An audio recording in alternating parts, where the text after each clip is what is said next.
Welcome everyone. As you continue to join on, feel free to turn on your videos. Excited for you all to be in this discussion tonight. If you would like, you can type in the chat as well where you're watching this from. I know for me, this is my first time on the West Coast now, so I'm currently in Arizona. Also type in the chat if you are a clinician, if you're a student, and if you're a student, if you are a student physical therapist or a student physical therapist assistant. Just want to get to know the participants a little bit more.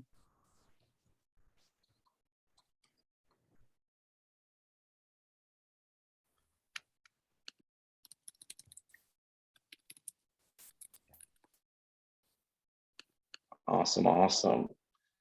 So before we get started, we would like to have just like a quick group photo of everyone, just so we can have some moments to save. So if you are welcoming to put on your video, please do so, and we'll start with a quick group photo.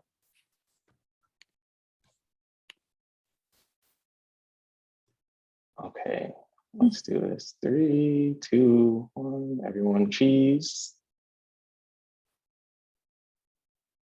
Awesome.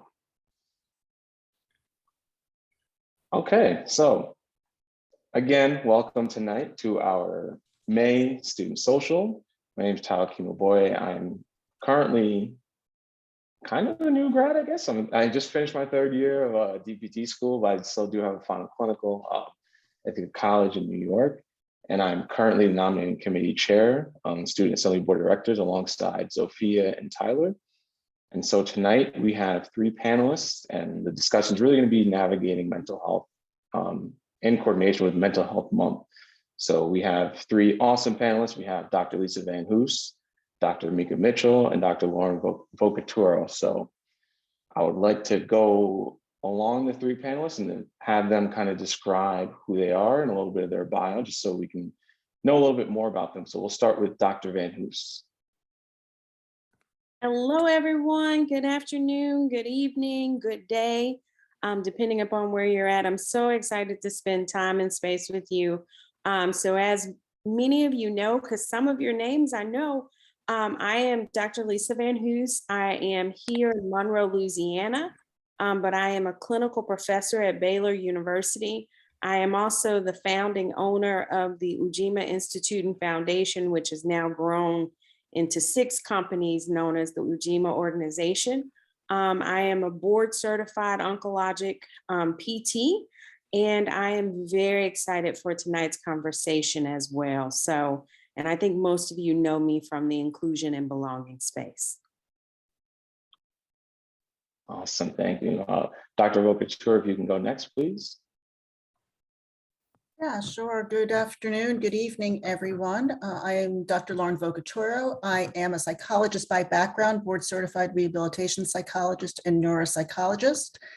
I am vice president for clinical programs and education training for Select Medical, overseeing inpatient rehab and critical illness. So I've been doing that for about 25 years. Most of the work that I do, particularly in the past 2 years, has been on mental health issues, burnout and resilience and well-being as a result of the pandemic. And I'll do a lot in terms of culture and leadership and supporting clinicians along their career journey. So really happy to be here and work with all of you tonight. Thank you. And then lastly, Dr. Mitchell. Hello, my name is Mika Mitchell. I am a board certified pediatric clinical specialist in physical therapy. I live in Fayetteville, North Carolina. I work at Methodist University, and I have ventured into this space originally for self-care, for self-work, and then realizing that I have this ability to share with others the value of mindfulness. And so I am excited to be able to talk and have discussion with all of you about mental health awareness in celebration for this month. Amazing. So thank you all again for joining us. And so before we start, we do want to go with a quick poll. It's kind of going to go over whether we want to continue the breakout rooms or not. So generally what we have done in the past is the final 10 minutes, we would go into breakout rooms and it would allow you just time to network, talk a little bit more about how this social went, and then just to continue the conversation afterward as well. So we will be putting a poll out for that to see if there is interest in that or not. So you can go ahead and fill that out and we'll give some time for that.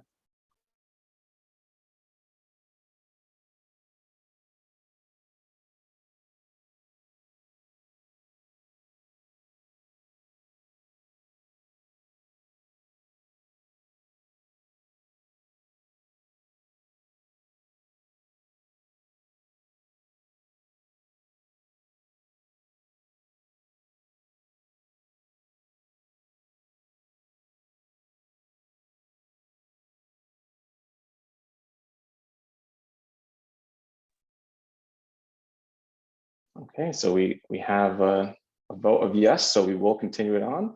So toward the end of the discussion, we will be heading into breakout rooms so that you can, again, continue this discussion and network and talk a little bit more about how the session went. So quick house rules. I know there's been a lot, I'm sorry. We will get to the talking. So house rules, please stay muted. However, you can use the raised hand feature to engage if you want to ask a question, which we highly encourage. You can also use the chat feature if you would like to type in a question. We will also use that as well. Other than that, yes, we do want people to engage. We want this to really be an interactive discussion. So definitely have your questions ready.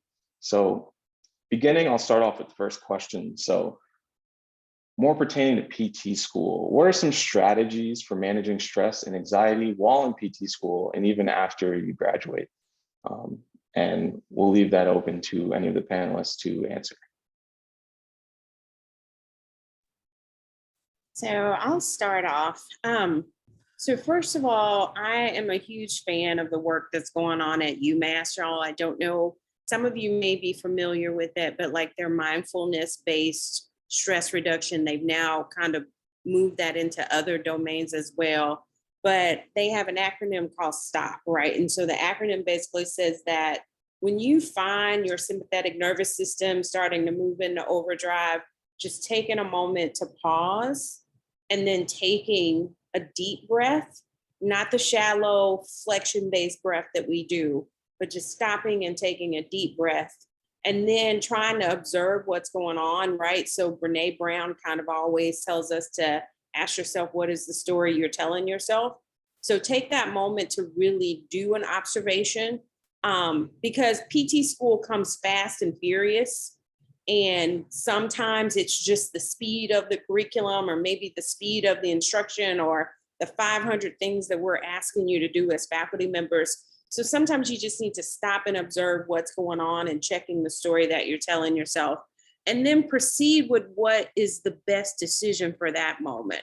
I think often as PTs, most of us are type A, so PTs and PTAs, we're pretty type A and we're looking for the right answer. But sometimes it's just the best answer, and be okay with it being the best answer. And it's okay for it to be just the best answer for you. There are 8 billion humans on this planet, so that means there's 8 billion ways of doing this thing. And just be okay with that. So that would be my initial thought, is kind of that STOP acronym. So stop, take a deep breath, observe, and then proceed. And proceed unapologetically as well, y'all.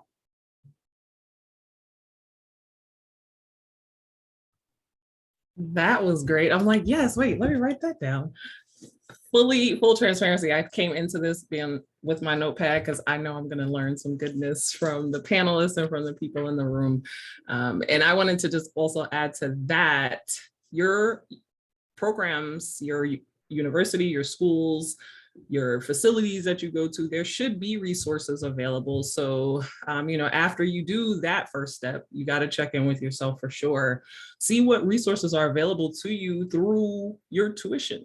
And take full advantage of that with no shame, no judgment. Back to that, we're not judging the situation. We're not judging whatever it is that you need to utilize to present your best self, to be, a better version of yourself at each opportunity. So I think check in with your school, your program, your professors. If it's something that, you just really need additional help and support with, would be my recommendation after what Dr. Van Hoos said. Yeah, I agree with both of you. Just a little kind of psychology perspective or psychologist perspective is, I believe very strongly in defensive driving, right? So it's not just kind of looking at what's right in front of you, but kind of 3 car lengths ahead of you. And so in psychology, when I work with students, or I work with clinicians and leaders, I'm always kind of talking about, well, hindsight's always 20/20, right? Wow, I did that. I got myself over involved. I'm too stressed. I made myself too anxious. And now I'm trying to clean it up. Or we develop insight, which is, wow, I know I tend to do these things. I know this about myself. The real task, though, is foresight. That's the goal. Being able to identify it before we feel overly stressed or overly anxious. It's that defensive driving, being able to predict it and know when it's going to come, and our triggers, right? And so it's about, how do I know these things about myself. I know where I'm likely to get tripped up. I can feel it starting to come up, and again, taking pause. But how do I stay balanced? How do I keep myself organized and prioritize things that include pulling myself back in, giving myself opportunities for rest, giving myself opportunities for fun, so that I can kind of keep that pressure valve lower, so that it doesn't really continue to take a toll on my health. Great point. And I'm here for the fun, because, just like how when you look at your patients, they're multifaceted beings, so are you as a student. You're not just a student. You have to know what are the things that make you happy, bring you joy, give you release, and fun. And if whatever that is, you have to try to figure out, how do you implement that and be kind to yourself? Like, yes, you can. You do not have to study 24/7. You are allowed to enjoy something. I hear from students a lot of times, like, I want to, is go to the gym, or I want to hang out, but I feel guilty because I need to be studying, and, I need to be doing something else. Well, you have to rest. That is so important for your brain to process what you've learned. You have to rest, and you have to rest. And sometimes it could be an active rest, or like just physically going to sleep. But finding that fun, even if it's shorter than you would want it to be. I want to spend this whole Saturday doing something fun. Okay, well, that's probably not realistic. I will stop you there. But could it be 2 hours? Could it be a couple times in the week? And then put it into your schedule. Don't just say, well, I'll find the time. No, make the time, block the time, hold yourself accountable, have somebody to help you to do that as well.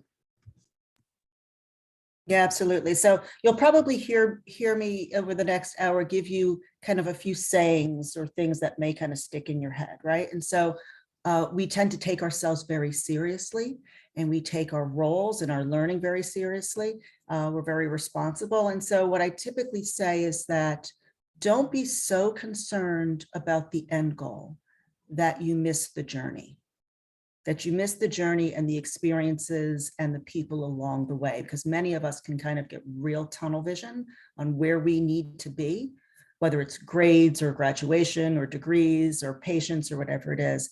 But don't forget to kind of stop and take in the experience and give yourself that opportunity. I love that. And I'm going to add in there, knowing your collective power as a cohort, even maybe coming together as multiple cohorts. And so if you find yourself within a program where it is difficult to find that time for self-care, maybe because of the curricular workload, or maybe because of even some extra work, because in the PT world, we will layer on extra work, service learning, all kind of extra stuff. Then could your student leadership come together and have a conversation with the faculty about that? And so making sure that you advocate for yourself, asking faculty about, how are they incorporating elements of universal design of learning? How are they incorporating elements related to rest, and how the brain needs that rest for imprinting. So finding your collective power to have those conversations. Sometimes what I find is that there are a few students that are very vocal and then they go to the faculty by themselves. But there is power in numbers. And so maybe it might be a survey that you take amongst your peers to find out where y'all are at, just kind of do a climate scan and then take that data, or even maybe some quotes or some thoughts back to the faculty as well. So you are just as much a stakeholder in this process as the faculty, as employers, as any other PT stakeholder. So find your collective power. Those are all great points. And I think something that I want to bring back to the participants, if anyone wants to share and they can use the raise hand feature, what are some strategies that you use, kind of like what Dr. Mitchell was stating, as far as things to take your break away from the study or take a break away from your job, whatever it may be? Because I know personally for me, the biggest thing I try to implement is 20-minute naps whenever I can throughout the day, because I know that no matter what, okay, like, maybe I get an hour in right now. I have a lot of things to get done. But if I finish this one assignment, all right, I'm gonna reward myself with the 20-minute nap. I'm just gonna put my phone on do not disturb. I'm gonna relax, kind of clear my mind before I go into any other next task. So if anyone else has anything that they would like to share, please feel free to use the raise hand feature. We would love to hear some more insight from the rest of the participants.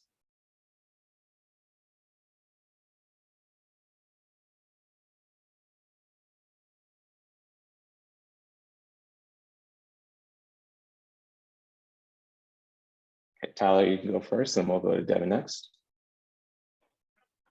Yeah, for me, 25-minute, 30-minute bike ride or run or a quick workout at the gym always does it for me. It helps me relax, refocus, and I always thought even before exam or quiz or anything like that, any exercise if I exercised beforehand, I always did much better because it just brought my stress way down. Awesome, thank you for sharing. Devin, we'll go next with you. So when I'm too stressed to go to the gym and work out, to where like a workout literally stresses me out more than more than it helps, I'll either put on like a really mindless show, like that'll just like make me giggle or laugh or like take me to a different place mentally. Right now, it's the Kardashians.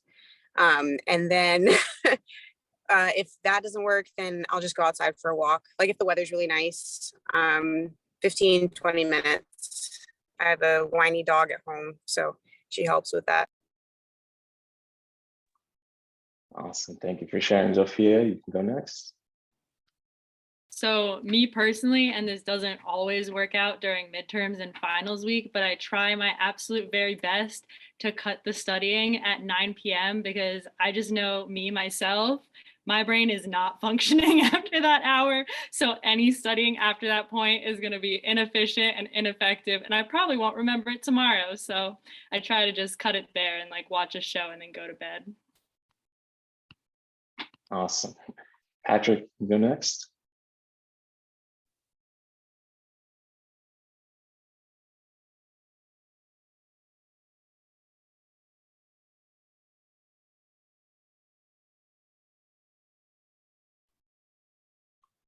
Are you unmuted? I don't know if I can hear you. Can you hear me now? Yes. Okay, perfect. I don't know why my headphones keep on doing that. All right, so what I was saying is sometimes I get panic attacks during an exam, which is pretty rough and hard to get out of. So what I do to help myself calm down is to take in a breath with each of my 5 fingers. So I'd count like 1, deep breath in, deep breath out, 2, deep breath in, deep breath out, all the way up to 5. And then I count backwards like 5, deep breath in, deep breath out, 4, 3, 2, 1. And I found that just kind of helps me recenter and realign myself. And because there was this quote that I really enjoyed. I can't remember who it's from. They said that you can't really control your triggers when you have your panic attacks or any sorts of emotional incontinence. However, you do have full control of calming yourself down and putting yourself back into your recentered state, or at least as much as you can. Thank you for sharing, Patrick. We'll go on next to Ruby. I find that it's more effective for me to schedule fun stuff with other people because I care more about not letting them down. And so it kind of makes me do things. Like I usually do a monthly or bi-monthly painting at a local group because I like to go sign up and support the local businesses too. Awesome, thank you for sharing. So I wanted to head to the chat for one question that we could bring up to the panelists. It was from Nicholas, who was stating that noticed prior to a big exam or practical test, I tend to get insomnia. For example, I have a neuro final tomorrow. Is there any advice to help or for help with this? You know, I just saw that and I was typing into the chat, so I will stop typing and I'll just tell you what I think. So yeah, I mean, that happens a lot, right? Because our minds start to get really busy and we start thinking and overthinking, and that certainly can make it worse. So, you know, what I typically say is engage in activities that create a distraction or can redirect your energy, whether that is practicing meditation or taking a walk, being out in nature, or spending time with friends. We know the things that we're supposed to do when we have anxiety, and we tend not to do those things. We tend to do the things that actually kind of stir up our anxiety. So it's really giving ourselves permission to free up that space and to give us that comfort to ease our minds. You also want to avoid caffeine, alcohol, and exercise later in the day. So we think we try to get rid of that energy, or we try to keep ourselves awake and make sure we're studying more. All that stuff can contribute to it, right? And then when we're really practicing good sleep hygiene. So giving ourselves an opportunity to really settle down, do the things that calm us down, that get us ready for sleep. It's not reading and studying more. It's not watching TV. It's really giving ourselves permission to kind of get ourselves back to kind of a calm state.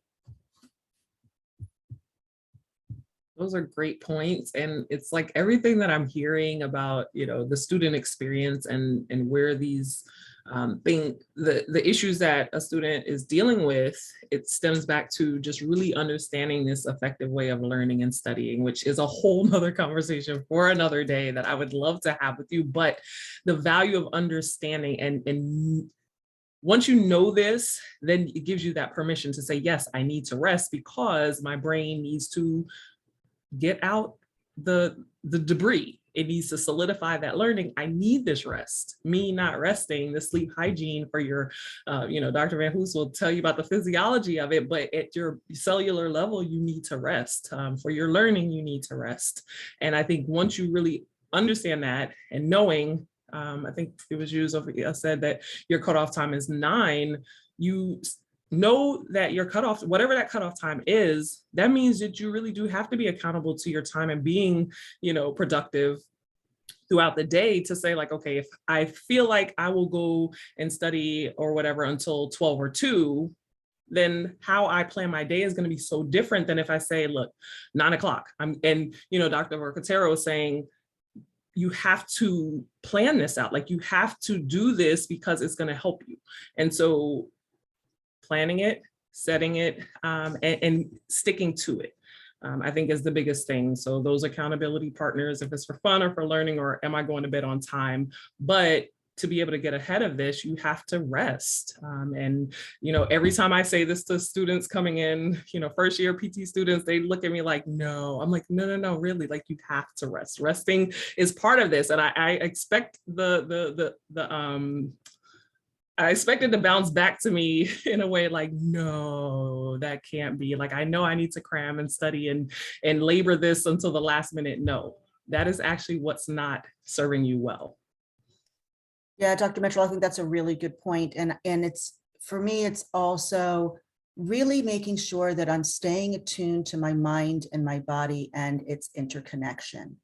And so, for example, when I'm in meditation, and I can't stop the chatter in my head, or I'm squirming when I'm in a still meditation, And then it's kind of telling me that what I really need is maybe a moving meditation. What my body really needs is to move.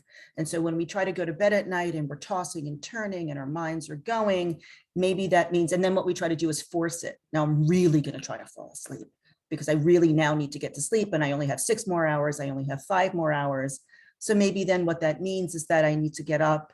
I need to spend a little time stretching. I need to put on an app or a meditation, a guided meditation, and help my body moving. So it's really kind of paying attention, giving yourself permission to say, hey, listen, this isn't coming together for me. Or if I'm sitting and I'm trying to study and I'm so distracted that I can't seem to get it done, I've committed to those 2 hours, but maybe I need a 15-minute break, get some water, take a walk, clear my head, and come back to it. So this is Dr. Van Hoos.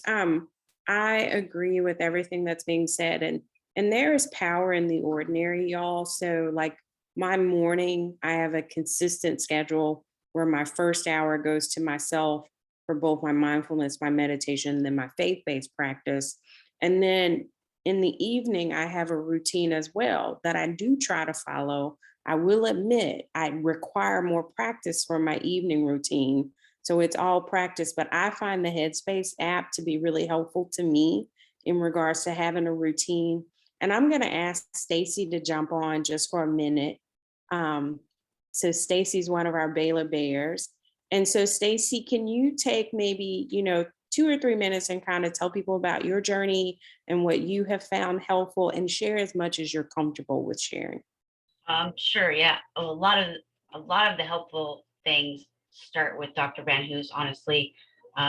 Meeting with her every once in a while, she's actually given me a lot of support. So it's been great. So I'll just kind of give you a background of my my mental health issues. I'm in the military. I'm in the construction battalion. So I'm dirt Navy basically. So I'm a mechanic for a construction battalion, and I've had 2 combat deployments. So coming back from that, it was really, really hard. And I've been recently diagnosed with PTSD, and now it starting to make more sense to me. So for the last year, I've been seeing a therapist, which has really helped. But also, like right in the middle, I'm in my first year at Baylor, so we've only been gone. We're going through like month 5. So it's been an eye-opening experience because it's an accelerated program. So it's like go, go, go. And so like right in the middle of some of our heaviest courses, my therapist, she left. And so also during that week, my doctor changed my medication. So it was kind of a whirlwind of a thing. And so that week I failed every test that I had. And it really put me into a bind. Honestly, like it put me on the verge of not completing that semester. So, reaching out to Dr. Van Hoos and the other faculty, they put me in the path of that Live Health online. And so, I got established with a new therapist, but going back, I've had insomnia for the last 3 years, and I've probably got 3 to 4 hours total each night for 3 years. And that's like, it wears on your body, it wears on your mind. And I would say I probably got 8 hours of sleep total in 3 days. And so that, after a while, that just really kicks your butt. So fast forward to getting into the Live Health app and getting that situated. I met up with a new therapist, and she's trying a different approach that no one has before. And so I've tried the guided meditations before. I've pretty much tried everything: sleep medication, hypnosis, like anything you think that would be a way to help you sleep. I've done sleep studies, all that. So my first day meeting with the new therapist, she tried something different. And she's like, go on YouTube and listen to this guy, but don't listen to anybody else, because I've done all the the apps and everything. So she told me about the Michael Sealy, and there was quite a few on there, and they're like 1 to 2 hours long, but I found that I could download them on Apple Music. And so I downloaded 10 or 13 of them and put them on a playlist. And at night, my wife and I will just play the playlist. And even though that we wake up quite a bit, it would put us back to sleep. And so within the first week of doing that, I went from sleeping 3 to 4 hours to 6 to 7, which is crazy. So like, and it's really changed my study habits. It's really changed my like attitude, and I'm not dragging so much. And I feel like that it's not helpless anymore for me. So after a 3-year battle, I'm really excited for 6 hours of sleep, and that's sad, but it's twice as much as I've normally gotten. So I would give that a try for anybody who's having a hard time sleeping.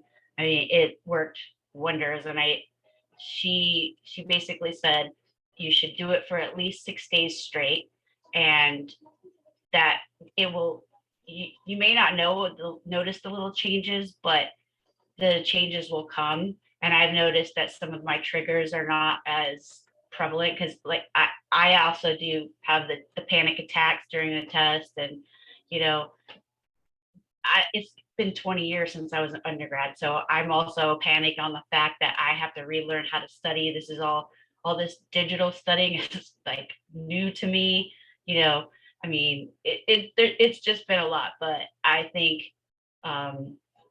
therapy is 100% helpful. Try the sleep thing if you have insomnia. And I'm still on that journey, but being open to sharing your journey is really helpful too, because I'm also a senior chief in the Navy. So I'm an E8, which for enlisted, you can only go to E9. And so being open about mental health struggles and that it's okay to seek help has been really good for my troops, because in the military, not a lot of people seek that mental health aspect. And you could probably be the difference between someone committing suicide. And unfortunately, I have seen that quite a bit. And if you don't have someone to talk to, it gets worse and worse. So thank you, Dr. Van Hoos, for letting me share. And I don't want to ramble anymore. So Stacy, so much. Thank you. Thank you for speaking your truth. And before we move on to the next question, because I know Teo's got an agenda of things he wants us to make sure we cover. I also want to tell y'all real quickly about something that I saw Stacy do that I think we need to normalize. So as she was telling you, she's in her second semester of the Baylor program, and during her first semester, there was a course that was causing her great difficulty. And Stacy, in a very public space, just told her peers, y'all know what? I am at risk. I am at risk of, if I don't pass this course, I may not be able to proceed in this curriculum. And so it was beautiful, number one, to watch her model vulnerability, but then number two, to have this opportunity for her peers to co-teach and learn with her and partner with her for that success. And so you have been on this journey that is very competitive, but we have to kind of have this mindset that no human left behind. So, and just reaching out and telling people when we have issues and when we need help. We need to normalize asking for help within the profession. No, absolutely. And again, pretty much as everyone stated already, thank you, Stacy, for sharing your story and your journey. That was pretty amazing to hear. So before we head into more questions, we are going to head into a few announcements. So I'm going to hand over the virtual mic over to Zofia. Thank you, Tayo. We just have 3 quick announcements for you guys. So first one, House of Delegates is coming soon. We have less than 3 months until it all kicks off on August 14th. And the APTA is seeking 18 student volunteers to serve as house ushers at the 2022 House of Delegates meeting in Washington, D.C. Volunteers must be current APTA members and must be enrolled in a PT or PTA program or have graduated no more than 8 months prior to the 2022 House event. So brand new graduates, y'all can apply too. And then one of my peers will drop the link into the chat. And then we have another APTA Live coming up real soon, Sunday, June 5th at 7 p.m. Eastern Time. Join us as the host, Casey Schlottman, our very own Director of Communications, and guests Janet Besner and Gail Jensen discuss issues impacting the LGBTQIA+ community within the physical therapy profession, as well as the patients and communities that we serve. The discussion is going to be based on 2 articles in the March 2022 issue of PTJ, and they will be linked in the chat in case you guys want to check them out ahead of the event. And for all our students in the room, student assembly elections, applications for that will open soon.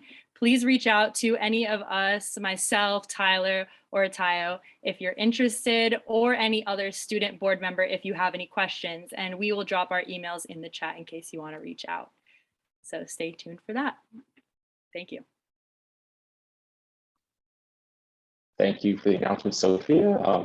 As she described, there are a couple great things going on, so definitely get engaged with those opportunities if you're interested. And we'll put in our emails as far as the application for the board if you're interested in that as well. So heading back into the questions, obviously, again, we want to make sure that this is interactive. So if you would like to raise your hand and ask a question, definitely feel free to do so, but we'll continue on with some of our questions before we go into the breakout rooms. So kind of going back earlier, we were describing some more resources that you can take advantage of in schools. Is there anything that schools and even institutions can do to lower stress and anxiety for their employees and students? I'll leave that open to the panelists to answer.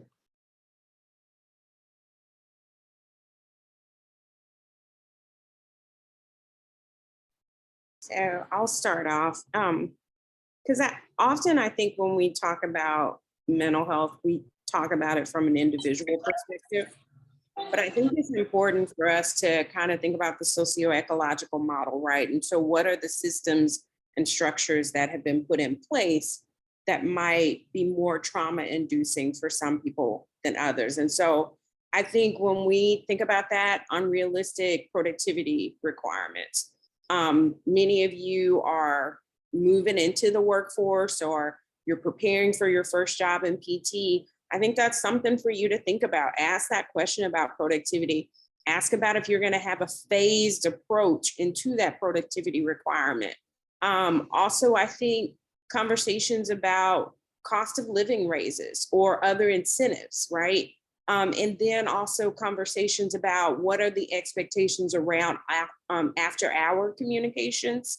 So some clinics, some settings expect you to be on 24 hours a day, and that's not going to be healthy for you. So I think having your list of questions as you go into looking for jobs is needed. And I would even say, as you start mentoring pre-PTA, pre-PT students, asking very similar questions about those PT programs and PTA programs during the interview process as well. So you want to know how much time are you going to be able to have for rest and healing.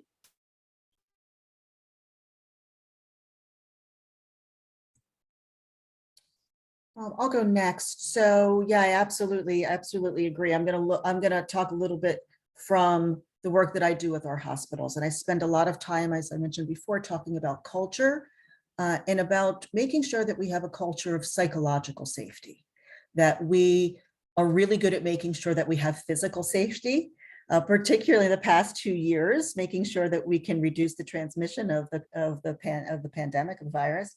But really making sure that we have a culture of psychological safety where we can allow for those vulnerabilities that we were talking about before, where there's opportunity for emotional expression, for the things that may be barriers for us feeling our best and doing our best, that we have permission to talk about those things, to ask for support for those things, that we don't just kind of have to tough it out. But that we are in an environment where we can be supported and come as we are, knowing that our lives are complex and there are times where we're going to need a little bit more support or help. Yeah, I think those are all great points. the interview definitely goes both ways. So wherever you are in interviewing and moving forward, asking those questions around where the support lies, if it's mentoring, what that looks like in a detailed way, not just, oh yeah, we offer mentoring. Well, can you give me an example of how that would look for the first month, 3 months, 6 months, something like that, to give you an idea of, well, we say we have mentoring, but you just contact this person if you have a question, versus it being something that is structured, because then that gives you the idea of how much they value your ability to grow. And that person is your point of contact to be able to reach out for that, that vulnerability to say, you know what, this is overwhelming, or how have you addressed this as you progressed in your career? When it comes to school, I think Dr. Van Hoos talked earlier about collective power, talking with your classmates about the culture of what's going on and what supports that, if everybody's stressed, which everybody will be stressed. I'm not going to say that you can set this up that nobody's going to be stressed. Stress can be positive or negative, but if it's like to a tipping point that everybody is like not performing in their best self because of how everything is coming at you, who on your faculty is there to say, you know what, is there something we can do? If you've seen this in cohorts before, could you give us some advice? Because, when you're first coming in a cohort, you don't really know what to expect. As you're moving through, you kind of get a handle on it. But I think just really modeling this vulnerability, that having somebody will be courageous to say, I'm going to ask this question. And the things that you identify, it's probably because you have a need there, and being okay to say, look, I know I don't want to, but the more you have these, it can be seen as a difficult, maybe uncomfortable conversation. The more you have them, then it becomes, okay, I did that. It was tough. I didn't want to, but now I can do that again and again. And then it just becomes part of who you are, and saying, you know what, I have to speak truth to power about whatever this is. If it's, my situation right now as a student, if it's going into this clinical practice, for that psychological safety, because there are some groups of people that can say whatever they want to say whenever. And then there's other groups of people that, the marginalized, or if you're just feeling a minority as a student, for power differentials. There's always that shift, and you have to be able to figure out how to navigate that. And so the more you find your collective power, your individual power and collective power, it helps you to be able to move forward and say, no, I'm speaking these things based on how the system is set up, based on the rules, based on the policies, that this is what I'm entitled to, or what I'm expecting to receive. I love that so much, Dr. Mitchell. And I just want to remind y'all that we measure what we value. So as a learner, ask about, what are the measures of student success that your programs are interested in? And it can't just be MPTE pass rates, right? As someone who's getting ready to enter the workforce, or even if you're just newly entering, ask about that performance evaluation, get you a copy of it, because then that way you know what the expectations are and you can start planning your own success. But I just want you to remind yourself that we measure what we value, and you can learn a lot about climate and culture by looking at performance measures and also other assessment tools. Awesome. And so I think we've gotten an amazing list of resources and different ways that we can manage our stress and anxiety. But I do have one question, kind of going off of, now we've gone through some of these more tasks, and maybe we're someone who's interested in gaining more experience or adding in more leadership, but we start to say yes and yes to every single opportunity, and like, okay, yes, I have time for this, or I'll build some time on my schedule for this. Okay, but how do we actually learn how to say no in some of those instances when we start to realize that we're more overwhelmed? That's a great question, and I'm still learning. But at its root, I think knowing the opportunities will present themselves. And I do believe that if it's for you, it will come back around to you. If not in this moment, we have that FOMO, like, oh, if I don't take advantage of this opportunity, it may not come back again. That very well could happen, but maybe the next opportunity is really even better and you will be in a better place to handle it. So I think first, being okay with saying, if I say no, this is not no forever, but how you set it up in how you decline. Does this line up with your values and your goals?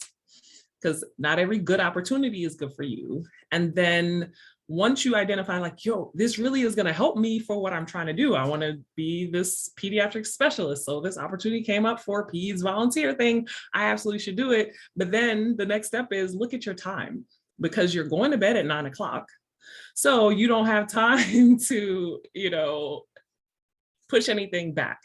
So if you have time in your schedule where you're like, yes, I have time, I will commit to this on, this days, or maybe giving a portion of that time on the weekends, and you do a time analysis of what it is that you're committed to already. And then from there you can say yes, or you know what, I really don't have time because I have these other tasks that I have agreed to. These deadlines are coming up, and you know what? If it's not for right now, your decline then is, this is a great opportunity. It really lines up with who I am and what I want to do, but I can't do it right now. If the opportunity presents itself in the future, please think of me. Or even sometimes recommending somebody else for this, right? Like, you know what, but so-and-so would be actually really great for this. And, the hope is that it definitely comes back around, but you knowing your goals, it will come back around for you. Beautifully stated. I love, so I call it Mika magic. So I'm going to give y'all 3 strategies. And as Mika said, this is an area that I practice. So just know I am a mess and a masterpiece when this comes to this. So I am failing forward with y'all. So the first thing is figuring out what is the purpose that you were called into existence for. So for each of us, there is something that only we can do. And so Zofia talked about knowing self. So you got to take that time, you got to do your mindfulness, you got to take time with your meditative practice to figure out what it was that you were called into existence for, because we are all miracles. Then the second thing I do is very similar to what Mika was talking about. I call it face. So I ask myself, do I have the finances for what's being asked of me? Do I have the abilities? Do I have the courage, right? Because sometimes it's an issue of courage. And then do I have the effort? At this season of life, can I give that thing 100%? And so those are the 4 reflective questions that I ask myself. And then for my daily operations, because I think of myself as a company, right? I even have a board of directors. I have a group of mentors that help to mentor me up. I do what's called Kanban. So Kanban, because my strength finders, I'm a visionary. I'm a big picture kind of person. And so I need structure in my life to execute. And so Kanban has been just an amazing way for me to move things from concept to finish. Those were both fantastic. I couldn't agree more. I'm a very strong believer that if it's meant for me, it will come back around. And those reflective questions, I think, are really, really practical. And the only other thing that I would add that I have to ask myself is this going to be life-giving to me? If it's life depleting, it's not meant for me right now. It's got to be life-giving. And then I have to ask myself, again, those questions, is it an issue of courage? Is it an issue of confidence and all those other things? So I think those are all fantastic. So thank you for that. Yes, adding life-giving to my reflection for sure. Awesome. Zofia, you can go ahead and ask a question. So for someone who's been there and still deals with this, how do you suggest dealing with imposter syndrome, that kind of feeling that I'm not good enough to be in this space, that kind of thing? Do you have any suggestions for that? Once again, we're a work in progress. I will talk about myself. I don't believe that that goes away.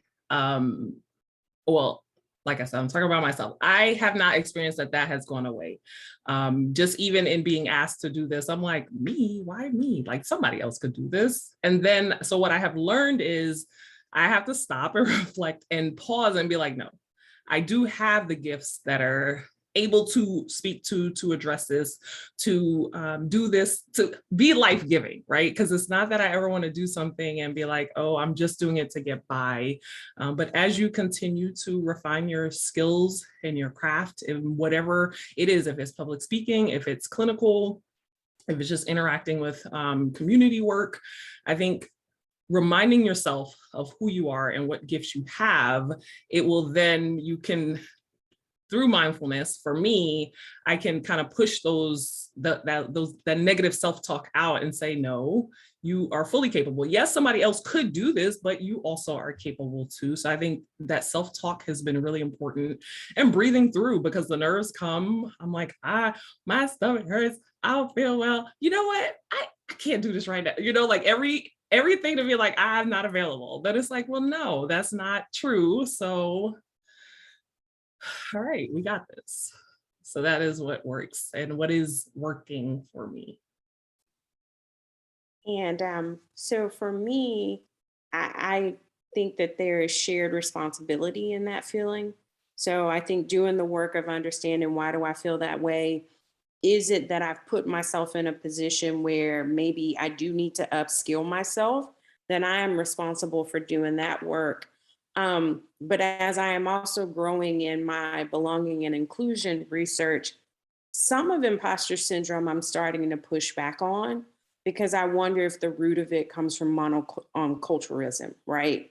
That sometimes you are in environments that do not value what you bring to the table. And then in that case, you sense that, right? You feel that there may be some pushback about your intersectionality. So I think there's an assessment that has to happen on both levels, at the individual level, but then also looking at the climate and culture that might be feeding into that imposter syndrome. And then the last thing is gratitude. So I try to do 3 things I'm grateful for every morning, 3 things I'm grateful for every afternoon.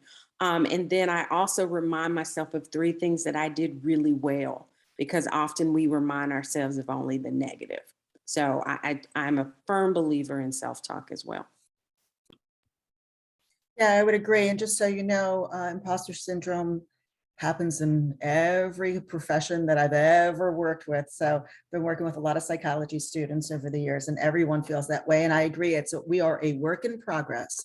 There are days where I have convinced myself that it's just a matter of time before people figure out that I have absolutely no idea what I'm talking about. And I've been doing this for 25 years. So it doesn't go away, right? We evolve and we grow, and there are opportunities for learning and growth. And so, you know, you have to tell yourself and give yourself some grace, know what you know what you don't know, and be okay with that. You know, we always kind of like battle between being experts in our craft and making sure that we stay humble, and that we're open to opportunities for ongoing learning and growth, right? And so I kind of call it confident humility. Right? It's, again, I know what I know, and I'm really good at some things, and there's stuff I just don't know. And when I don't know it, I'm going to try my best to learn it, or I'm going to find the other folks who do. So. Awesome. Thank you all for your responses. And so we're going to head into our final question for the night with Nathan.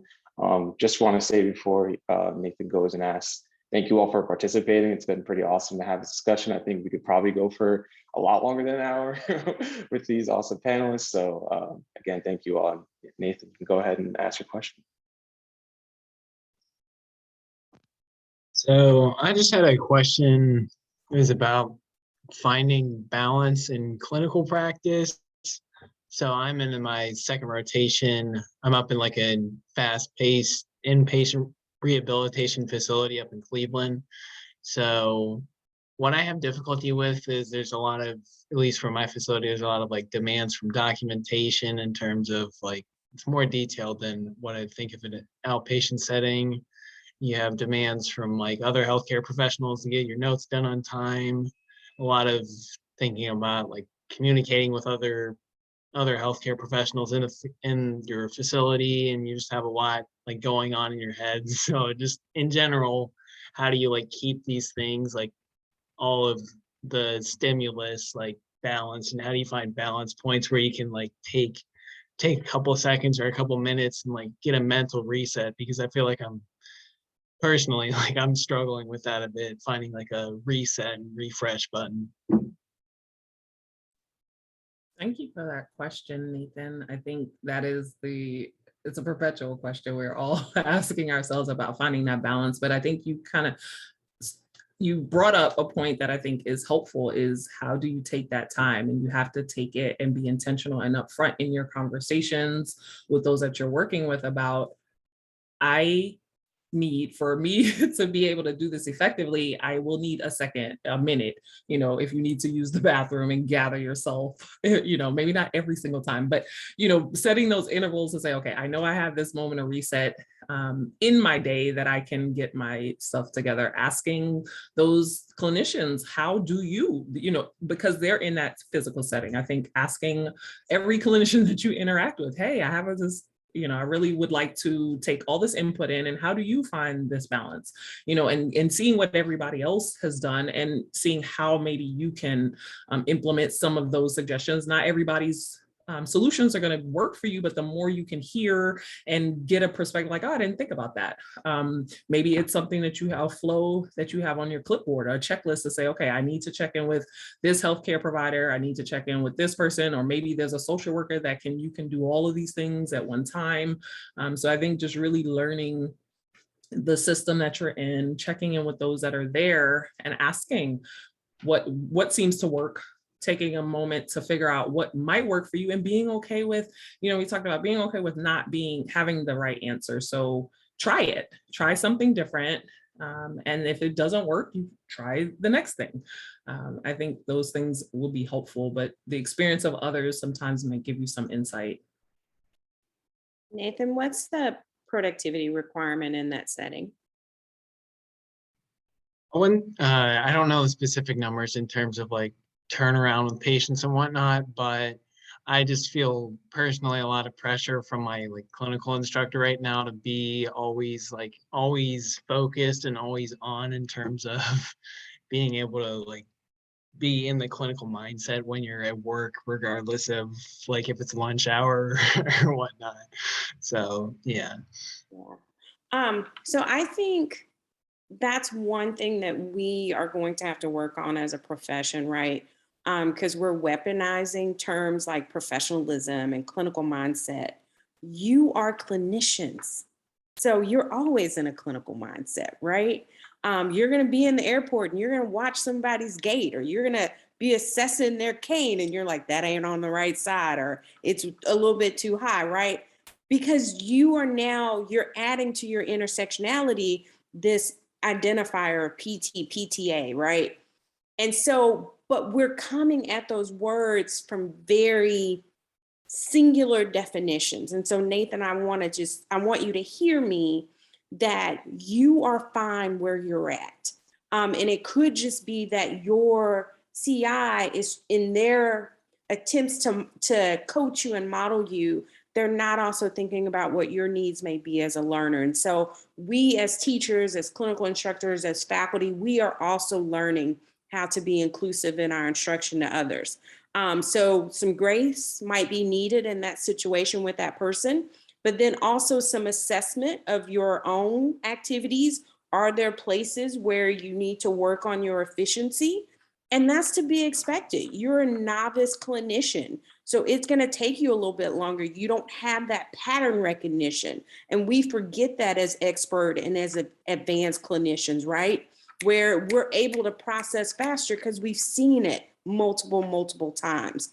And so sometimes we just need that reminder as well.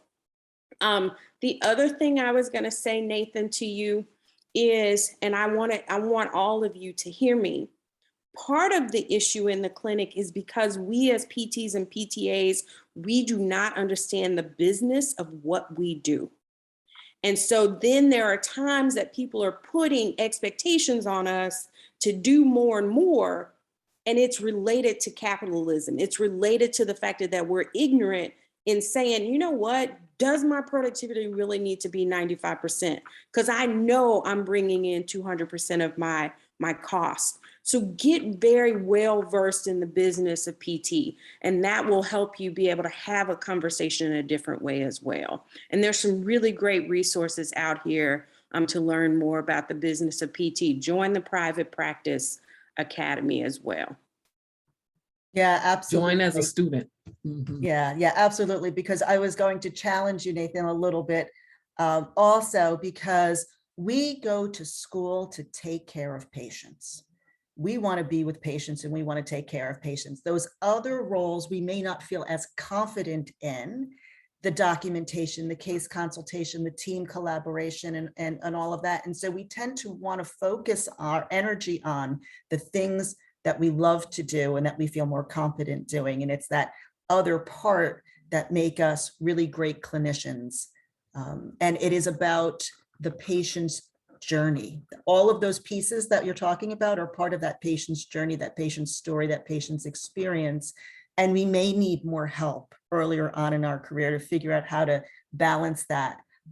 The being with patients may feel much more comfortable to you than those other parts, right? And so that just kind of comes over time, but you may need help and support to be able to balance that out from your instructors. So Nathan, out of curiosity, what did you hear us say? And was there any of it that you felt like was valuable? Yeah, I feel like a lot of that resonates with me. It's just learning how to sort things out as a clinician just comes with time. And I think it's good to establish communication, that trying to gauge if other people feel the same way, if they feel overwhelmed, or like their strategies on managing stress in a clinical setting, because obviously there's going to be stress in a clinical setting, especially if it's, well, most settings, you're going to have a lot of demands from what documentation, if you have a lot of patients that day, just whatever it may be. So it's always helpful to just reach out to people and be open and see other people's ways of managing their stress, because it helps you feel better in turn. So yeah, thank you. Yeah, thank you, Nathan. I appreciate your feedback. And just remember, y'all, you are not alone. So if you have been in a public space with me, you know that my phone goes off at strategic times of the day, just to remind me to take a moment and breathe. So engineer some times within your day just for a 2-minute check-in centering activity with yourself. But Nathan, what you're feeling, we are all there. And even those of us that are experts, the administrative burden is quite high in regards to medical practice right now. So we're all there with you. Yeah, so that is going to be the last question for tonight. So again, thank you all. Thank you, Dr. Vocatoro. Thank you, Dr. Mitchell. Thank you, Dr. Van Hoos, for sharing some wisdom with us all tonight. Please feel free to stay after for the breakout rooms that we discussed earlier, and we can continue these conversations. We added in again that link to the doc if you want to add your social media handles there and network with more students and clinicians across the country.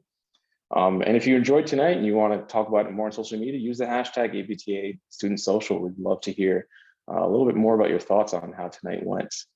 And yeah, so again, thank you all. One last thing, actually, for all the panelists, if you would like to leave some contact information, if there are people who have questions that they weren't able to ask tonight, how they can reach out to you.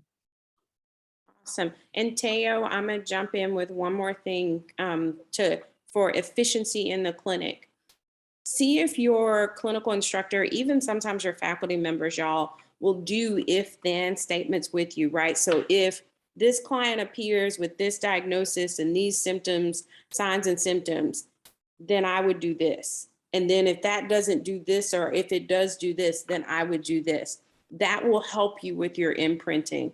And even if they maybe for whatever reason don't want to help you in that, then can you sit down and at the end of your day, take 30 minutes and just kind of work through those if then statements, because the brain is a processor. And so that has been helpful for some other learners. So you might try that as well. Awesome. Thank you again for sharing more wisdom that we always could have. So love hearing words from Dr. Van Hoos. So after this, we'll be heading into our breakout room. So stay tuned for that shortly.